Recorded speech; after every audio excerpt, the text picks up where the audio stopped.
Lots of you know the story about Moses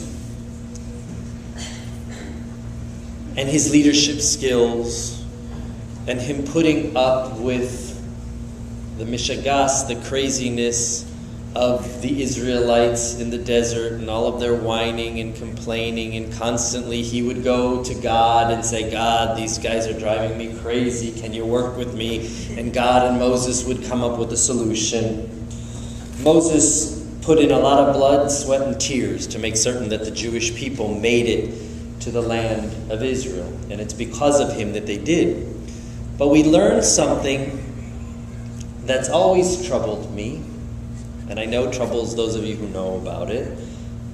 Moses is not allowed to enter the promised land. In fact, he dies right before our ancestors cross into Israel. And it's not an accident. In fact, it's a punishment. It's a punishment by God. God says to him in this week's Parsha, in this week's section of Torah, you are not allowed to enter the land. What could Moses have done that was so bad to keep him from entering the land of Israel? Well, we read this week about the people, our ancestors, being thirsty Jewish people in the middle of the desert. And what do thirsty Jewish people do in the middle of the desert? They complain.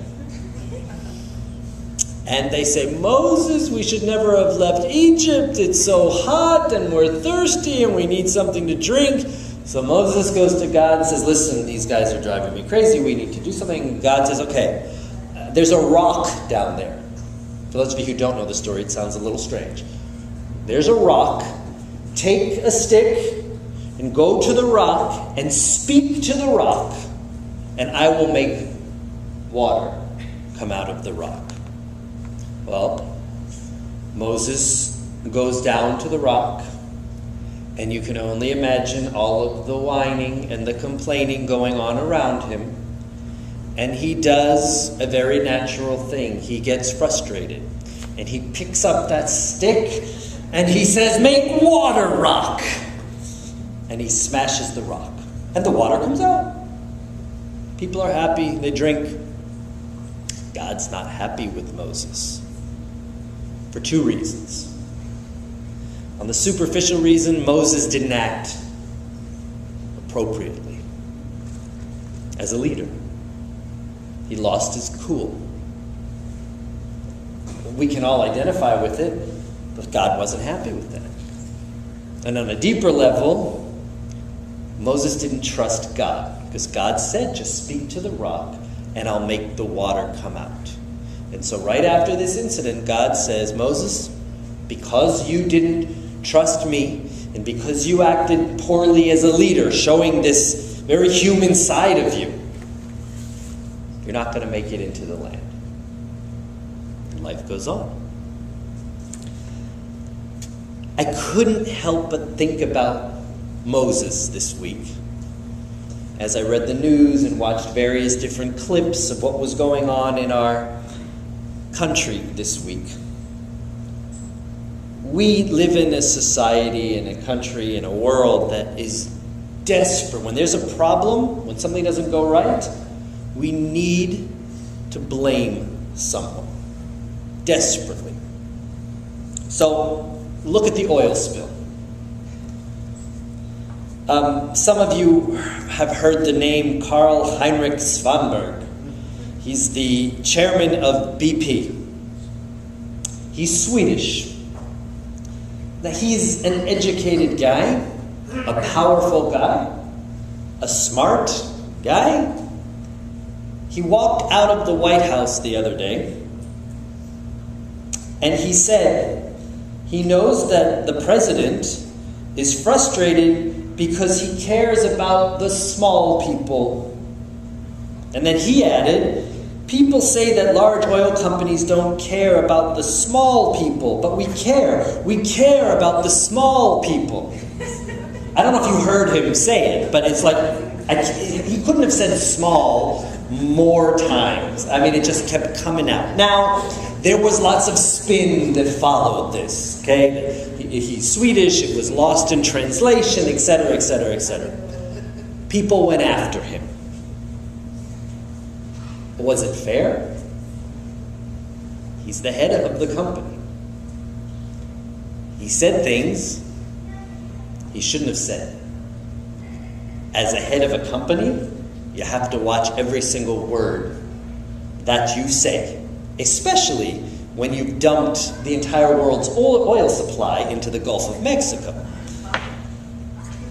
Another guy we've seen a lot of on TV these days, Tony Hayward, who's the CEO of BP, who was raked over the coals in the Congress this week. And despite memos that appeared, kept saying that he had no knowledge of safety issues that were going on at BP. Over and over again, congressmen were trying to blame him for this and that. And there were parts of me at times when I'd listen, I'd kind of feel badly for the guy, and then I'd see pictures of pelicans and the shoreline, and I was right there along with the congressman wanting to say the same things, but was it fair? Again, he's the point person. He might have had nothing physically to do with the oil spill, but he's the CEO of BP. Then there's one of our country's representatives, the representative from Texas, Joe Barton, who, in a fit of anger, said that during the grilling of Tony Hayward, said that the deal between BP and the White House was a shakedown.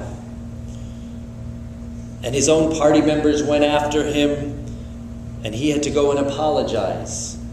He was told he was out of line, and he had to apologize for his words. And then there was the representative from Louisiana, whose name I never know how to pronounce. Cow, I think it is. He's from Taiwan, his family. And he told Tony Hayward, the CEO of BP, that he should commit harikari, that he should commit suicide for what he's done. Now, nobody demanded an apology from him. I thought that was interesting. A few weeks before that, we lived through the anti-Semite herself, Helen Thomas, standing in the White House lawn, speaking her heart and soul about Israel. Now,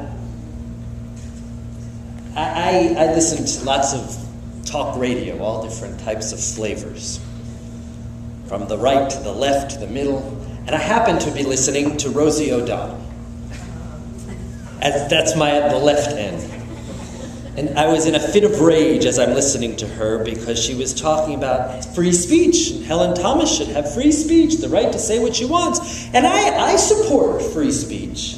But you see, when you're a reporter for a major news organization, and you can't get the facts straight, and you say things on camera at the White House that are lies, that imply the Jews never lived in Israel, well, she's got the right